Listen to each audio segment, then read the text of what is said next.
You got to get people red pilled. Exactly.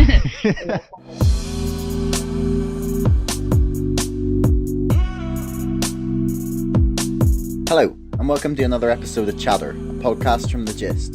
Today we're talking to Elizabeth Vos from Disobedient Media.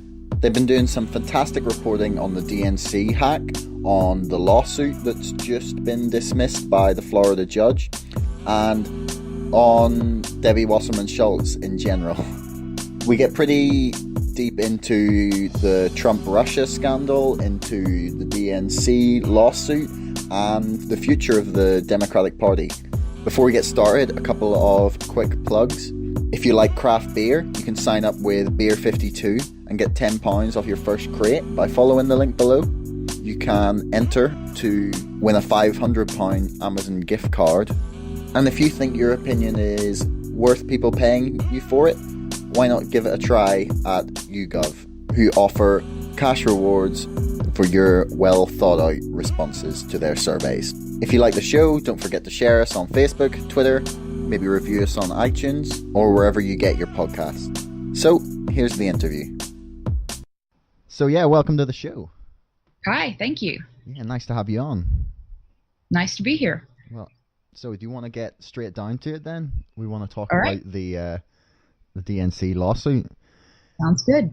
So to start with, what was your take on the judgment, on the dismissal? Like, where did you come down on whether you thought it was fair or reasonable from the judge? Did you think it was showing that the judiciary is corrupt and that a Reagan-appointed judge is just happy to watch the Democrats continue to tear themselves apart with no real resolution? Or, you know, was the judge in the right?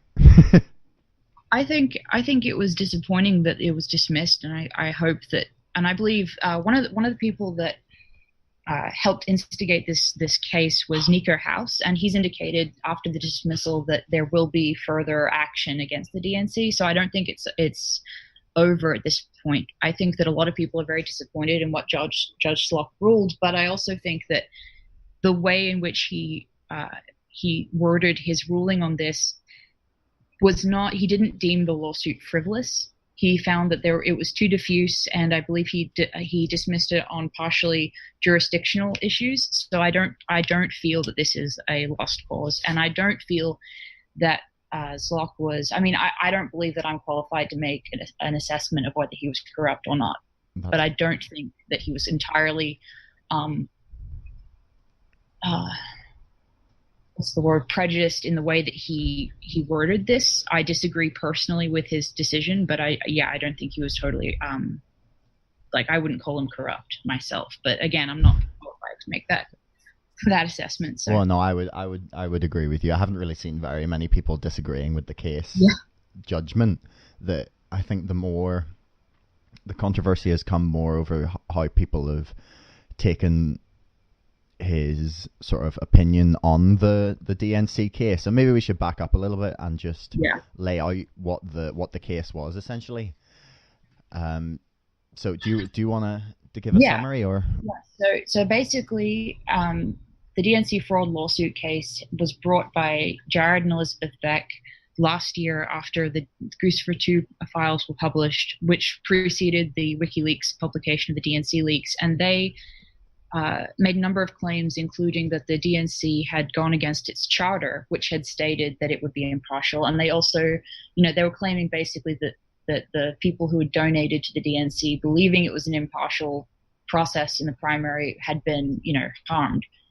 And during the case, some really bizarre things went down, which included the death of Sean Lucas, who was their process server. He died last August after he had attempted to serve Debbie Wasserman Schultz with legal papers in this case. And nobody really knows what went on with that, but it was a very unusual death. And there have been a number of other ones that were eventually cited by the Becks in a motion seeking protection for themselves and the plaintiffs, which was dismissed. But it's an example of how unusual this case has been overall.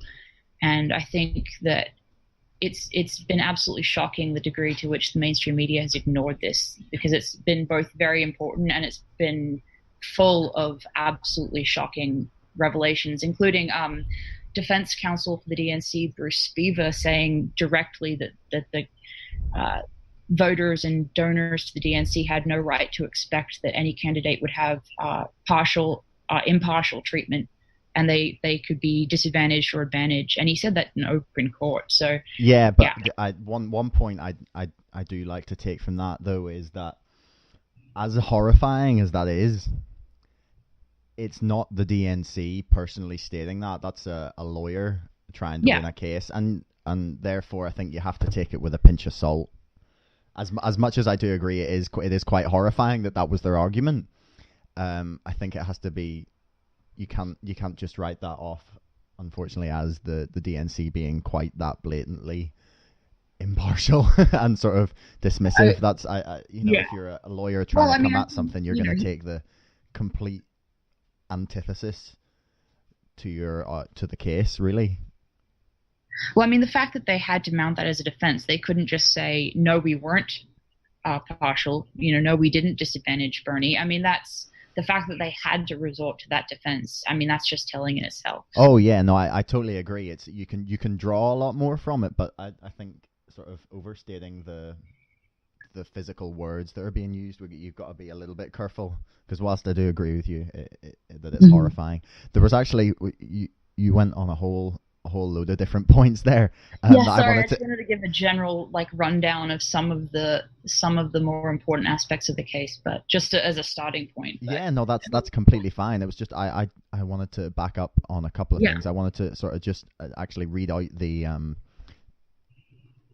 Article 5, Section 4 of the DNC Charter that was one of the parts that came under serious contention. It says, in the conduct and management of the affairs and procedures of the Democratic National Committee, particularly as they apply to the preparation and conduct of the presidential nomination process, the chairperson shall be responsible for ensuring that the national officers and staff of the Democratic National Committee, the chairperson shall exercise impartiality and even-handedness as between the presidential candidates and campaigns.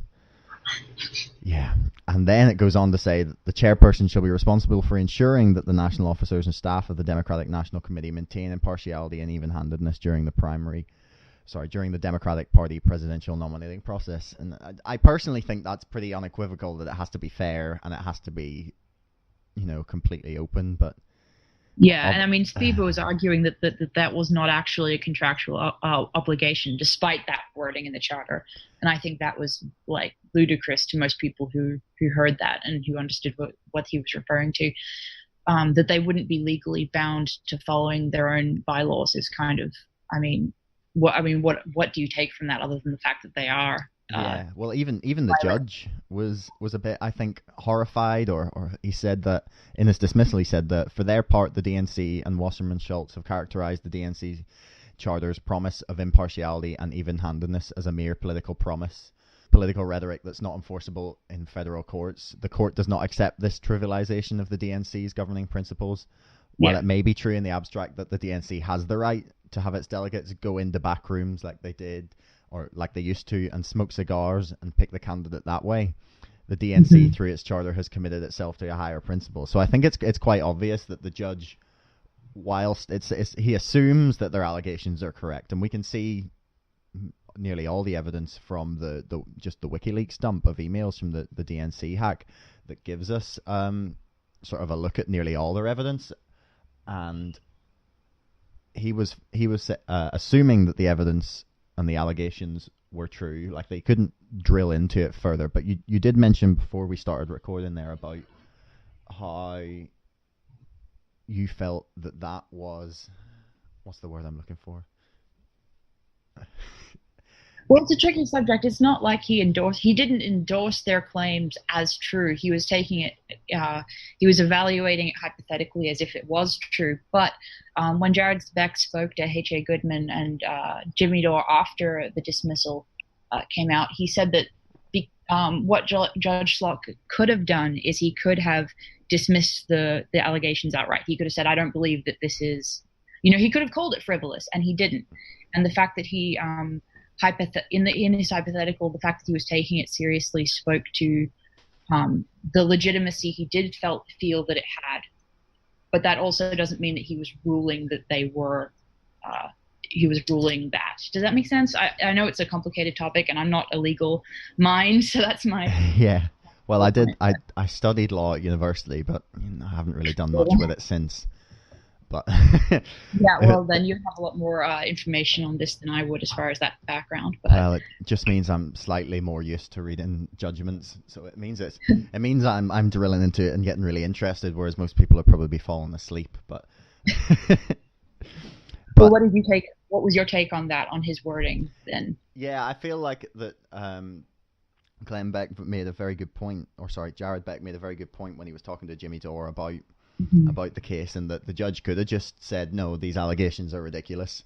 It seemed to me that they were very adamant that from what they could tell, without digging into it further, because they couldn't get to the discovery phase because they felt it wasn't cognizable in court, in that they weren't the place for them to go and sort of redress their grievances. That they had to go through the ballot box and through free speech and through the DNC's internal workings. Now, I do know that the case is going to be almost immediately appealed. Yeah, and that they're planning to fight it in the 11th Circuit. So it's definitely not the end of this roller coaster. Yeah, and I think that one thing is that in the sparse coverage that the mainstream legacy media establishment press has given to this case and to the dismissal, they basically have characterized this as a ruling that was calling the suit frivolous and throwing it out as if it was totally illegitimate. And I think that has been incorrect and a mischaracterization. At the same time, it's not fair to say that Zlock was totally endorsing the claims. So I think there's a middle ground there that people aren't really getting in most coverage of this. But anyway, that's my general take on the ruling. But yeah, well, to talk more about the ruling is sort of like you can talk about that in a bubble, but like for going forwards for the Democratic Party, like where do you see this taking them? Because it's obviously just going to rumble on. No one's really got resolution on the left of the people who were complaining, and the people who are in the middle, who are sort of being like, oh well, the case is over, let's move on with it. I think there's a lot of tension there that really hasn't been resolved, and it's probably just going to build. Exactly. And I think the way some people responded was with this statement that went something like, well, they've just re-elected Donald Trump in 2020. So I think I agree with you. I don't think that there's any resolution or conclusion that people feel satisfied with. And I think that it does not give a lot of anti-establishment left voters the confidence that the party is going to address its corruption issues and the problems that many voters were just completely disgusted with during the last election. So I don't think, I think, for example, their funding is going to be more difficult to come by in the next few months in the next election, if this is their stance. Well, after they made that statement about that they didn't have to have a fair primary in the case, they then went on to have their worst May in fundraising since 2003 and their worst month of any since January 2009. So like straight after Obama was elected, they're not really going to be looking for fundraising there. They were more focused on what they were going to do legislatively, but they've only in the first half of 2017 they've just been far behind the Republican Party in that they've raised 38.2 million compared to the Republicans 75.4, which is a staggering amount to be behind in a system that's meant to be a very evenly split two-party system. Well, I think independent journalists like Caitlin Johnstone have done a great job of discussing the establishment Democratic Party as more akin to neoconservatives during the Iraq War era than actual liberals. And I think that whole element of the Democratic Party's attitude in the last few months has just really it's hurt them a lot, in addition to all of the primary corruption allegations and all of that. So I mean, because if the thing is, if you're going to vote Republican, then at least, I mean, that your money is going to go towards Republicans who act conservative and, have traditionally been more war hawks and all of that. But when people want to support the Democratic Party, they are wanting to support a party that they see as anti-war. And so when they see the party totally going back on its usual stance with these issues, that it's just there's not a lot of hope for them. Yeah, it's an odd situation to be in, because the Democrats are like, there's so much sort of energy in the anti-Trump movement, like so much in the progressive movement at the minute, and I think it's kind of telling that they can't really seem to harness that. They and as much as anti-Trump is the way that the politicians are going, they don't seem to be offering alternatives. And it's sort of just this anti-Trump message. And we did a piece actually a little while ago that we'll put in the description about the better deal that the Democrats put forward. And honestly, I was quite hopeful for them when I first heard sort of mumblings of it. I was thinking, okay, maybe they can get back on track with an economic message that'll appeal to people that maybe voted Trump in states like Michigan and Wisconsin, and places that Clinton lost essentially because of that vote. And the people that Bernie would have appealed to in terms of his economic message, being anti-free trade, sort of pro-union, and pro-American manufacturing and pro-American jobs. And it's not something we heard from Clinton very much, and it's not something we've heard since. And I think they're missing a trick, honestly. And with all these calls for the People's Party to be led by Bernie Sanders with the People's Summit coming up, where do you see them going? Do you think Bernie would jump ship and go and lead a new party? Or, do you think that's much like people have suggested that the DNC have already re-elected Trump with their kind of neglecting of grassroots politics, and that do you think Bernie could just re-elect Trump and that he would 100% split the Democratic vote? Well, I think a lot of his former supporters and in the left would absolutely love it if he went third party, or if he went against the Hillary element of the Democratic establishment. But I don't think that he will, based on his track record since the election. I think that he's been very much within the bounds of what the Democratic Party wants, and I don't think that he would split at all with the party at this point. It doesn't look like he will. No, I think honestly at the moment, I don't know if he's eyeing up 2020 or not. People think he's too old, which he arguably is. But at the moment, I don't know who else. Like, really, unless he would endorse Elizabeth Warren. Yeah, that, or Tulsi Gabbard is another name that comes up a lot. Yeah, but then I don't know if she has a national profile that's big enough for a presidential run. But then they said that about Bernie, so yeah, I guess it depends on your message. Yeah, and I think, when people see him not coming out and supporting people like Tim Canova, who's running against Debbie Wasserman Schultz, I think that's where people see him very much towing the party establishment line, and that's what indicates that he won't run against them. So, what is the name of that guy who's running against Debbie Wasserman Schultz? It's Tim Canova. Tim Canova. Okay, I'm gonna have Sam look him up here. Yeah, what is he? Is Bernie given a sort of explanation as to why he hasn't endorsed him? Is he? No. Is he progressive? Does he stand for a lot of his messages? Yeah, Tim Canova is the type of candidate that Bernie supporters very much endorse. He's running against the corruption that's represented by Debbie Wasserman Schultz, and I think that a lot of people have been very disappointed that Bernie has not come out in support of Tim Canova. Pro-Israel, anti-TPP. I've just got his sort of list of positions up here. It says he's pro-weed legalization, anti-TPP, anti the Iran nuclear deal, oppose Stop Online Piracy Act, opposes open borders, favors requiring GMO labeling. Yeah, he seems like he doesn't seem like someone that Bernie would find, or that progressives especially would find unpalatable. Yeah, and that's where there's been a split within the anti-establishment left as to whether to continue supporting Bernie or not because of stances like this. So, why do you think he's not endorsed them? Do you think it's a personal, like he would only because from what I can tell, he seems to be very selective with who he'll endorse?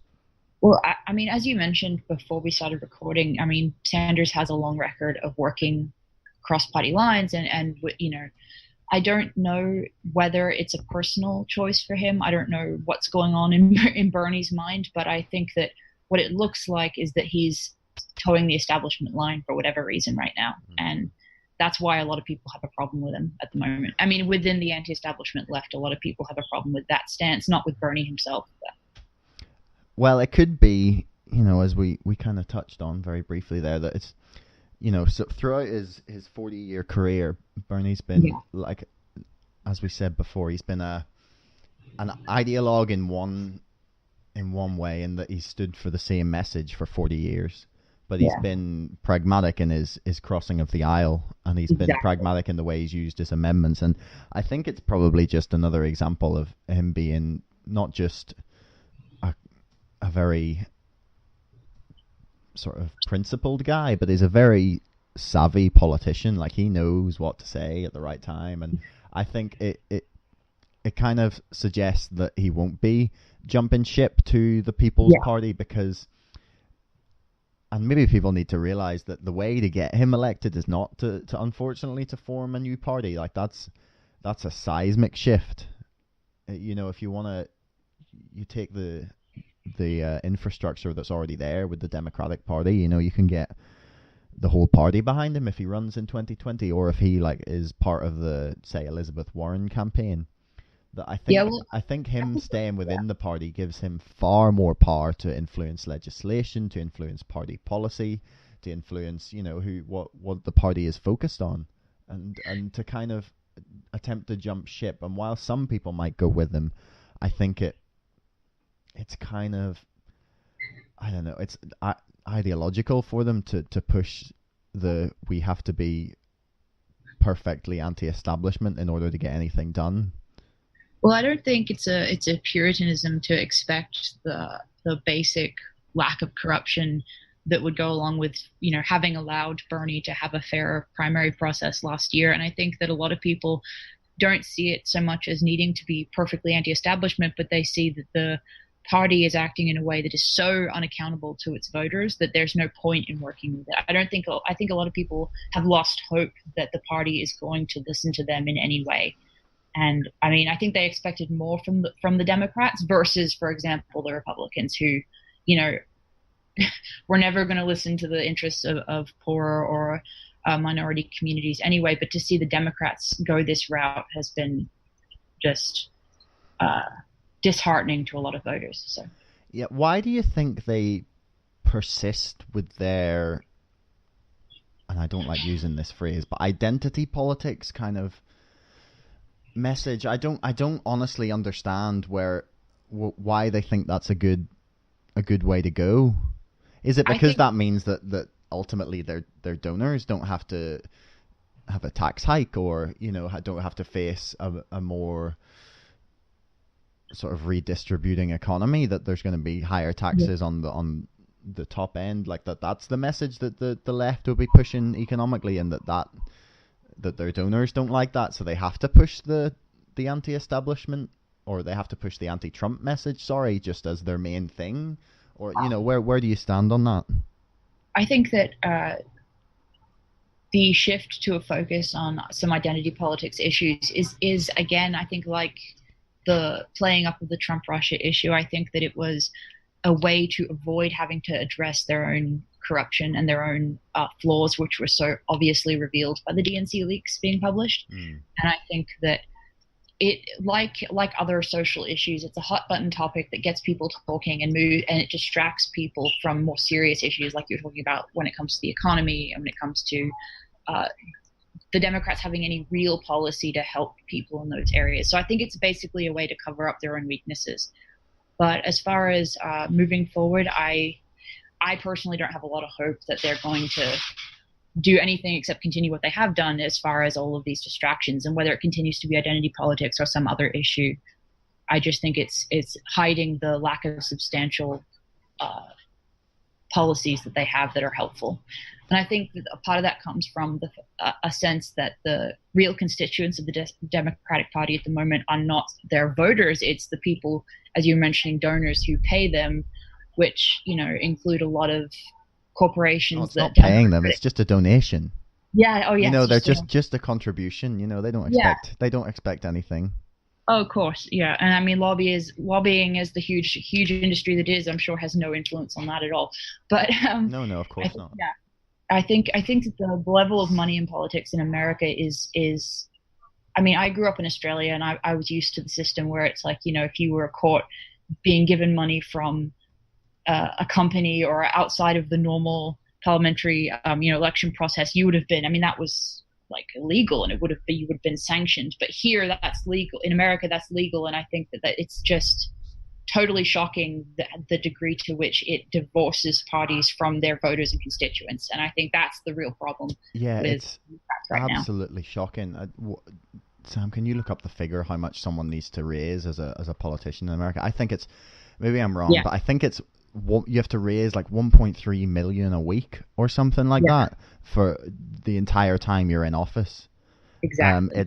It's horrendous. And what there was a great interview actually that Ezra Klein did with Senator Kennedy, and he was talking about the number of people that are. It's not a donation that it's kind of quid pro quo, like here's this money, vote for this legislation kind of fear that people have. It's more, if you upset the status quo or us too much, you'll see $20 million dumped into a super PAC running against you next cycle. Yeah, And exactly. it's not so much a fear of what the donors have given them, it's what they could put into No. candidates running against them.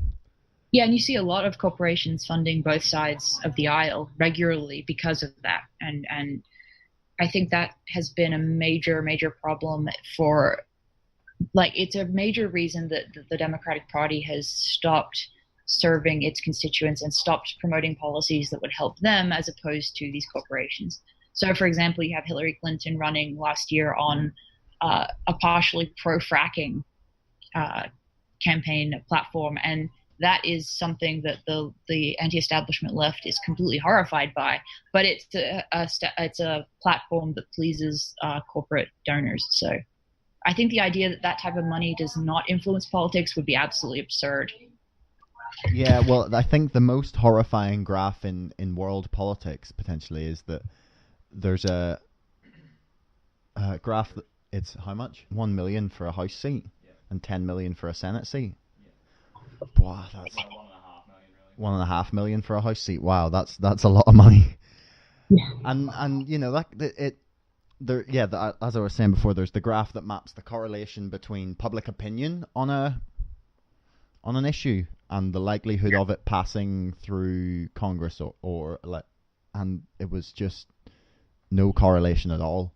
There was Yeah. no influence that public opinion had on policy, Exactly. which is horrendous. Like, because as much as you think, yeah, okay, there's going to be people with some crazy opinions, like generally you like to think that politicians go with the wind. That is the kind of phrase that people Yeah. use. They sort of see where the public are lying and kind of push themselves towards that. But that graph kind of just sort of shattered all my illusions that there was even a little bit of, well, I don't want to use the word democracy, but Yeah, for I mean, lack what of a else? better word, yeah. There was a study that came out, I believe, a couple of years ago that literally just said, the fact is that we're in an oligarchy, and I believe it was a Princeton or Harvard study. I'd have to look it up, but I mean, that's the reality that we're living in, and I think that if you don't see the influence that has on the platforms of various parties, then I think you're not taking a realistic view of things. But I also think that sense, even if people on a mass scale aren't directly aware that that's why they're angry, I think that fact, that reality is what's fueling so much anti-establishment feeling on both the left and the right. I don't think people feel like they're being represented, and that's why in a lot of cases they're either voting for extreme candidates or they're just completely having a backlash against the entire system, and they're throwing up their hands and either not voting or whatever.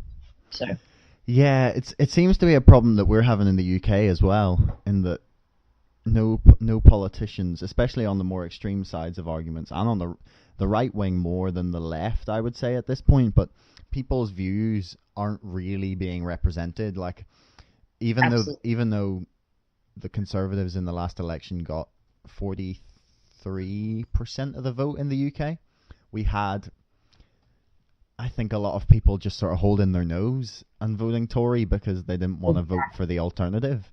And you know, whether that was the right choice, you can argue the merits, but the fact is that people don't feel like they're represented, and honestly, I don't think that's going to change in the US until, you know, we get to see the Citizens United judgments overturned, like, or you know, Congress passes some sort of legislation, or there has to be something, and it's really not something that gets talked about by anyone. Like, Bernie obviously mentioned it a lot in his campaign, but like, for a lot of people, that was the first time they were hearing how much money was spent. Yeah, I mean, Bernie did a great job getting a ton of donations from, you know, small donors, people who even were homeless and would give what money they had to Bernie. And that's where so much anger came out after the primary process was over, is that, you know, even in this totally corrupt system and this state of corporate donations and all of that, that he was able to get so much money just from your average person who thought he was really a chance to change things. And then after that, it's been a situation where people have just realized, as you mentioned, that it was really a wake-up call for people to understand that they don't have any power or any say in what the parties they would have supported do. And I think that has been a really, you know, it's like a bucket of cold water for a lot of people, but it's also necessary if we want to change that situation. So yeah, while it's horrifying for people to find that out, you know, you gotta get people red pilled. Exactly. But I think as well that it's, you know, Trump being elected was definitely some of that sentiment in the right wing, for sure. Like, they didn't want the Bush candidate. You know, they wanted somebody who they felt was going to change things. And I think Jared Beck actually addressed this really well after the DNC fraud lawsuit was dismissed. He was saying that in his opinion, and he's somebody, you know, who has, you know, multiple degrees from Harvard, and so in his opinion, he was saying that the judicial system and the entire process in America at the moment is just totally, like, you can swear, you know, yeah, it's just totally not fixable from within the system as it stands. He was saying that the system itself is just so deeply corrupt that there's not a lot of hope of working within it to affect any real change. Because, I mean, in his experience, he was talking about people that he had represented going up with legitimate cases against big companies, and the judicial process being so corrupt that, you know, they would be thrown out because such and such judge got paid off, and et cetera, et cetera. And that's where it's not supposed to be happening. But then you can also extend that to the political process, where you have all these large donations from corporations, and it's just an extension of the same basic problem. So, yeah. Well, moving on, before we started recording, you were talking a little bit about sort of your views on the Russia case. Do you want to give us a little bit of an overview on your take on the sort of allegations of the Russian hack of the DNC, and then the sort of allegations of collusion between Trump and the Trump campaign and Russian government operatives or representatives? Basically, I think that the Trump-Russia issue is predicated on the idea that that Putin somehow fed WikiLeaks the DNC emails, and that was then used to make sure that Hillary Clinton was unelectable. And there are two things that are really wrong with that line of thinking. One of them is that Hillary Clinton somehow, you know, like the content there of the DNC emails wasn't valid, and WikiLeaks has a 10-year record of complete accuracy, and those emails are totally legitimate. And so it's her own actions, her own words, and the words of her campaign supporters and staffers who really condemned her in that election. And then the other part of that, with WikiLeaks, where it received the information from, I think it's in my opinion extremely unlikely that Russia had anything to do with that.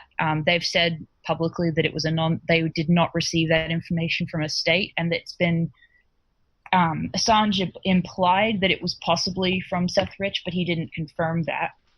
But then at Disobedient Media, we have also covered the work of an independent investigator called the Forensicator, whose work has been cited by the Veterans Intelligence Professionals for Sanity, which include NSA technical directors and CIA analysts that worked, like Ray McGovern, who worked for the CIA for 27 plus years.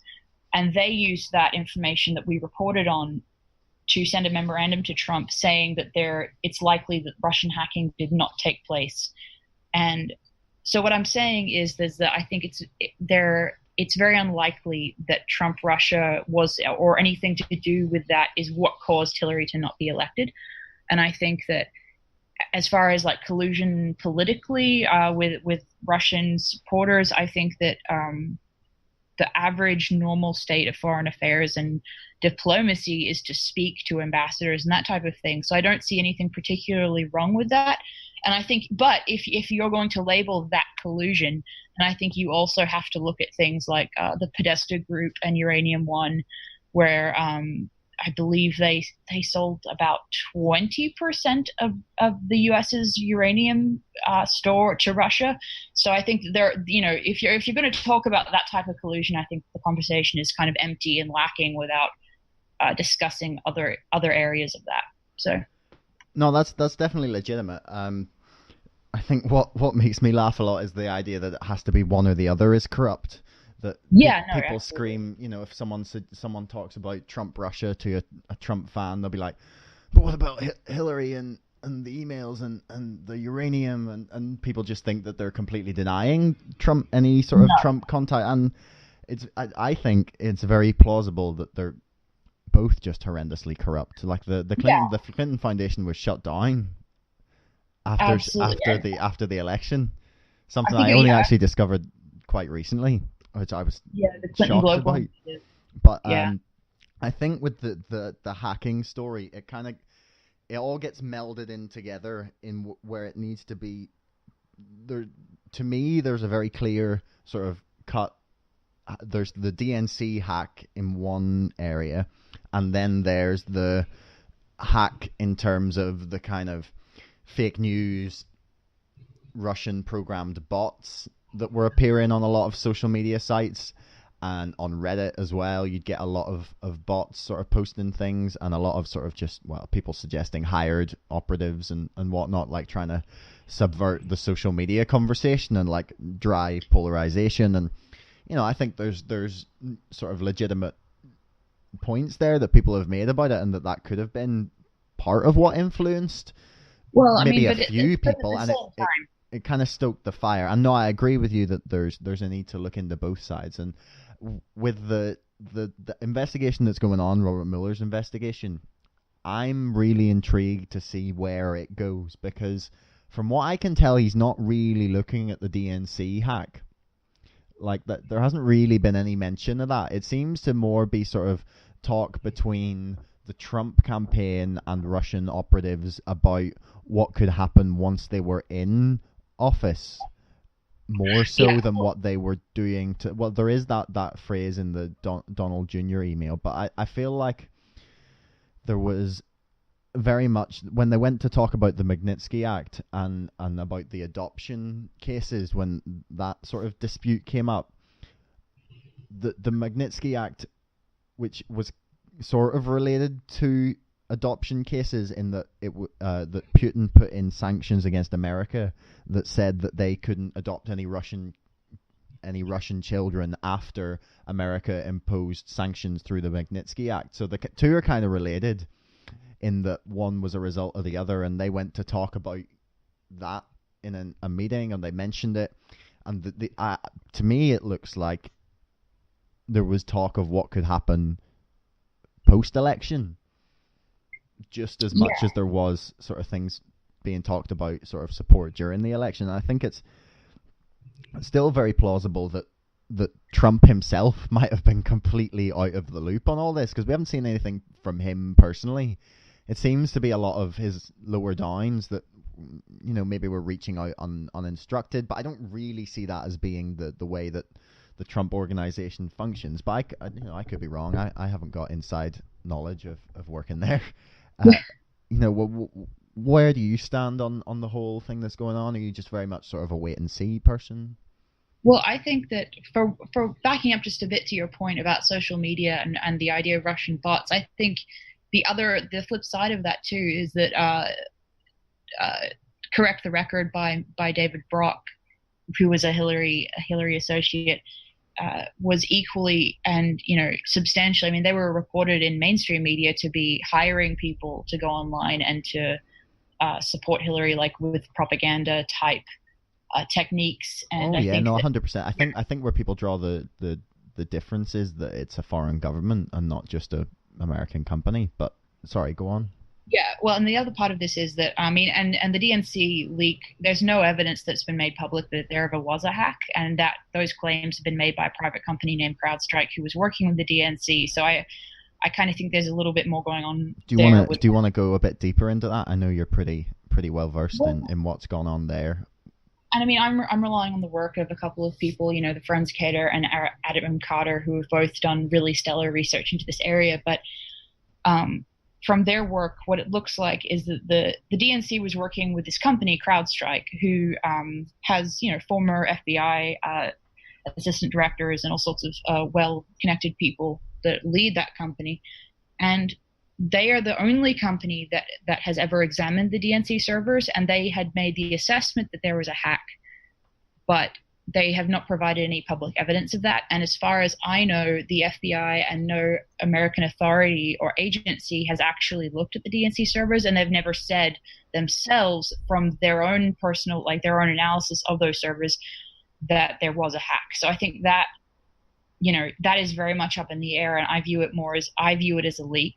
I think that that information came from inside the DNC, and I think that the way it made its way to WikiLeaks had nothing to do with Russia. Personally, that's my stance on that. But I think that if you're, as far as Trump is concerned and Trump-Russia collusion, I think that is kind of, it's been so played out in the media. I think it's a dead horse that has, rotted 6 months ago and is still being beaten by the mainstream press.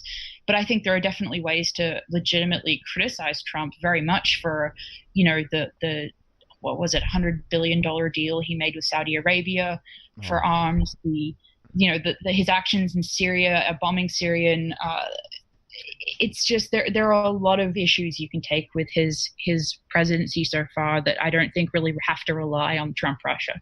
Oh no, so, I 100% agree. I kind of think that there's very little point in, as much as that's exactly what we're doing, speculating on what's going on. There's far more pressing things to look at in terms of what he's doing, and in the amount of money that is being spent on Trump properties by the federal government, and by ferrying his family around, the plans to give himself a massive tax break, and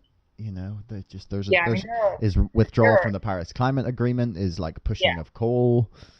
There's a lot of things you could take issue with that have nothing to do with what happened pre-election.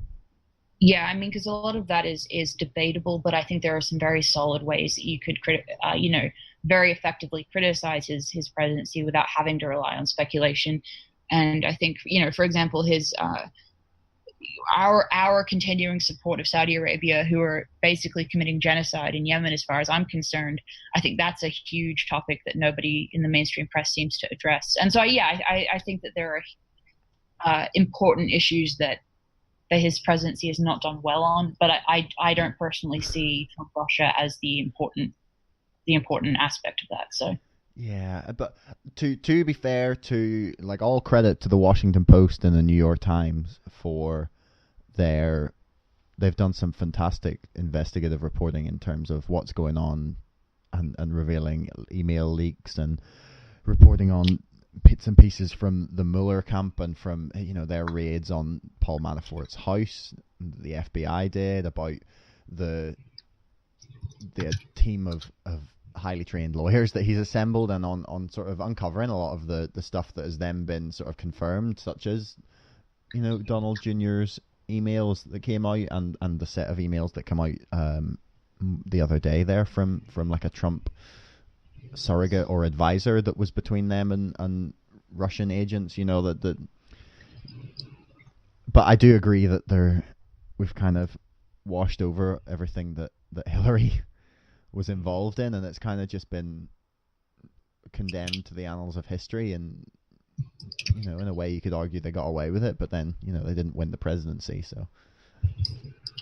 Yeah, I think that the Washington Post is owned by Jeff Bezos, who got I think it was $600 million contract from the CIA relating to Amazon. So I think, unfortunately, I think that you have to look at the money involved with establishment press like that as much as you do have to look at it in terms of politicians nowadays. And I think that a lot of people have lost confidence in establishment media in the same way they've lost confidence in establishment politicians. So I think that they have not covered, you know, important issues like the DNC fraud lawsuit. I don't think they've given enough coverage to, you know, the crisis in Yemen. I think there are a lot of issues that they have been very flawed in their coverage of. So. Oh no, I do totally agree. I do just like to.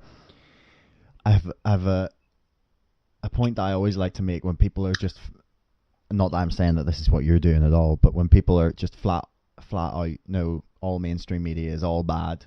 That yes, there might be narratives that get pushed down or pushed forward dependent on the owners or the sort of point of view that they have to come from, but inside every organization like that, there are still people trying to do a good job, and that there are people putting out great reporting. But I do agree with you. I would love to see them cover Saudi Arabia and Yemen. It's an issue that our press in the UK doesn't really cover either, and we actually did an interview with Adam Smith from the Campaign Against Arms Trade. Just shamelessly plug this previous episode here. Yeah, that's totally fine. But and we sort of discussed it's not just the current day implications that doing weapons deals with those sorts of countries has. It's that the lifespan of the weapons is often much greater than the lifespan of the conflict that they're being sold into. And that weapons that were sold in the 70s and 80s and 90s in the Middle East are now still being used by rebel fighters and parts of ISIS. And you know, as long as those weapons are there, they're going to be used. And that sort of continuing to pump more into an already violent part of the world is just a really poor foreign policy.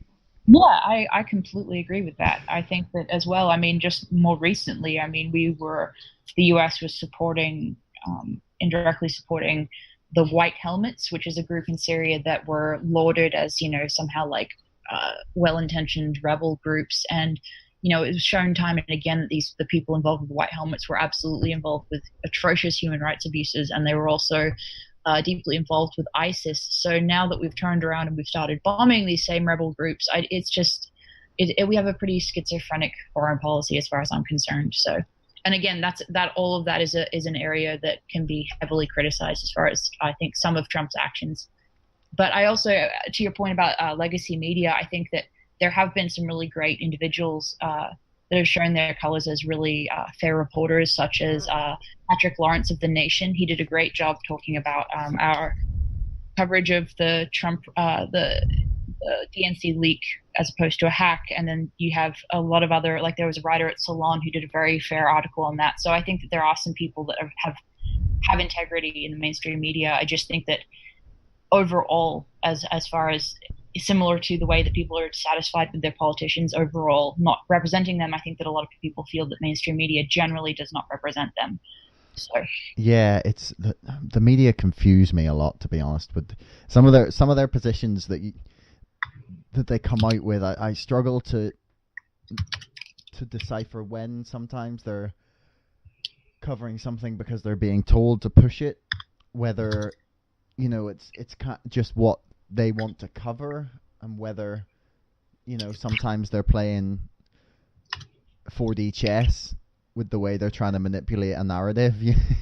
Well, that's why there has been a niche that has developed that groups like Disobedient Media have filled, which is that people want alternative, independent news. They want their news from groups that are not biased, and we don't take we are not paid by anyone to give our opinions. So I mean, on both sides of the political aisle, I think people want media that they don't feel is manufactured. And basically, as I think H.A. Goodman put it, he called mainstream press advertising PR firms for. And I think I think people are sick and tired of that. I think that, and with social media now, there's so many options. I mean, you can get your news from whoever you like. So I think all of that has combined to create a gap that independent media is filling very well. So. Yeah, there was an absolutely fantastic, actually, just on the point of individuals within the mainstream press who are still doing good work. Mm-hmm. For anyone that enjoys watching Trump surrogates get destroyed for talking rubbish, I shouldn't use that word. I hate when you see videos entitled like "host dismembers and annihilates Trump's," or Yeah, they were being so that essentially like the guy was sat there trying to make arguments about Trump has created 1 million jobs, the stock market is an all-time high, these sorts of things, and they were going, okay, right, but the stock market has been going up for 8 years. Are you going to say that Obama was responsible for all of that stock market growth? And then he just completely ignored their point and like went back to his talking points, like just could not like physically comprehend what they were saying. Yeah, a lot of political handlers have a tough time with facts. So yeah, it was actually amazing, and they were just being like, look, I think you should fire your press guy. Have you found it here, Sam? Have you? Brad Thomas. Yeah, we'll put the link below. But it was fantastic. They were just like, look, we think we should fire your press guy, Brad, because they've put you on with two people who've been covering financial markets for nearly 50 years between us. And the guy didn't know what to say. And I think maybe that's where the Democrats are missing the trick, and they just think that these people are so poor that all they have to do is be not them and they'll get elected. But that kind of failed for Hillary Clinton. So to take us back to sort of the direction we were originally talking about, where do you see the Democratic Party going? Like, what do you think is going to happen in terms of 2020, 2018? Do you think they can retake the House? The Senate is probably just too far out of their grasp. But the House, they're like 7 percentage points behind where they should be because of gerrymandering. Like, it seems like a bleak outlook for them at the minute. Like, what do you think? I think that especially after this DNC fraud lawsuit ruling by Judge Slock, I think that it looks as if they have gone full steam ahead at ignoring their constituents, and pretty much at this point it looks like Trump will get reelected regardless of what he does, just based on. Last? I don't think he'll be impeached. I don't see that. I don't even mean impeached. I don't think he'll last.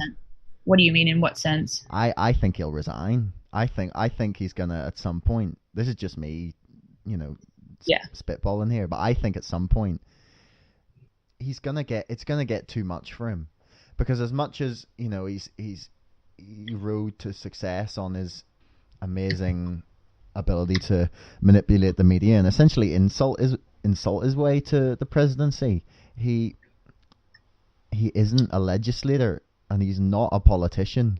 And from like reporting that's coming from inside the White House, from like aides, it just seems like he's getting angrier and angrier and more frustrated and more frustrated. He's fighting with nearly everyone in his own party. He's got a revolving door with his cabinet. Like, I don't honestly believe he can last 4 years of this.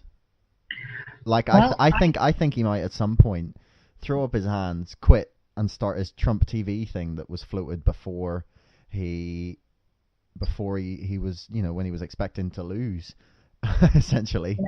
I don't pretend to have any sort of insight into Trump's state of mind or his what his status is with all of that. I think it'll be interesting to see what happens. I think regardless of what Trump does or the GOP does, I think that the constituents of the Democratic Party are so disgusted with the process that's unfolded in the last year that I doubt they will get significant support from their constituents. I mean, they may get a lot of money and donations from the people that they actually serve, but I don't know that will translate into enough votes to help them.